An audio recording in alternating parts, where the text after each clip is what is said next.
Hello everyone, কেমন আছো তোমরা সবাই? আশা করছি ভালো আছো। আমিও খুব ভালো আছি। আমার চ্যানেলের নতুন আরেকটা ভিডিওতে তোমাদের সকলকে স্বাগত জানাই। আজ আমি বসেছি এই রাধাকৃষ্ণের বিগ্রহ দুটো অঙ্গরাগ করার জন্য। এই রাধাকৃষ্ণকে আমার শাশুড়িমা এনেছিলেন বহরমপুর থেকে কোনো এক বছর জন্মাষ্টমীর আগে গঙ্গা স্নান করতে গিয়ে। খুব বেশি না, হয়তো 2 থেকে 3 বছর আগেই এনেছিলেন। তো এই দুটোকে আমি আজ অঙ্গরাগ করব। প্রথমে শ্রীকৃষ্ণের চরণ যুগল এবং পদ্মকমল অঙ্গরাগ করে নিয়েছি। তোমাদের সাথে আজকে শ্রীকৃষ্ণের অঙ্গরাগই শেয়ার করব, কারণ রাধারানীর অঙ্গরাগ আমি করতে পারিনি। কারণ রাধারানীকে আমি কীভাবে ফুটিয়ে তুলব সেটা আমি এখনও অবধি বুঝতে পারছি না। শ্রীকৃষ্ণে দেখো, আমার হাত দিয়ে তিনি তার নিজের মতো করে সেজে উঠেছেন। আমার কাছে যেটুকু রঙের সম্ভার ছিল সেইটুকু দিয়েই আমি তাকে সাজানোর চেষ্টা করেছি।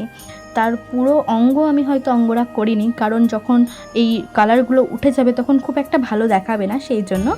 তাই আমার কাছে যথাসাধ্য যেটুকু রং ছিল সেইটুকু দিয়ে তার নয়ন, তার তিলক এবং ময়ূর পাখা সমেত চরণ যুগল আমি অঙ্গরাগ করেছি। আজকে হচ্ছে রাস পূর্ণিমা, তাই গোপালকে স্নান করাতে এসে দেখলাম কৃষ্ণ এবং রাধাকে বড্ড ফাঁকা ফাঁকা লাগছে। সেই জন্য আমি বসে পড়লাম রং তুলি নিয়ে।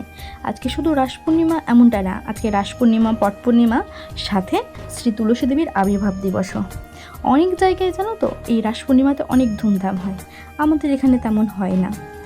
শ্রীকৃষ্ণকে যখন আমি বাইরে আনলাম অঙ্গরাগ করার পর, তখন দেখলাম প্রকৃতি এক আলাদা রকমভাবেই সেজে উঠেছে তাদের সাথে।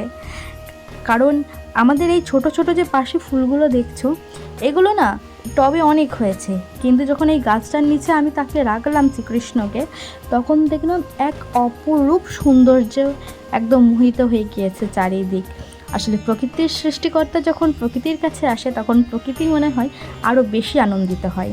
কেমন লাগলো তোমাদের ভিডিওটা অবশ্যই আমাকে কমেন্টে জানাবে। দেখা হচ্ছে পরের ভিডিওতে। টাটা।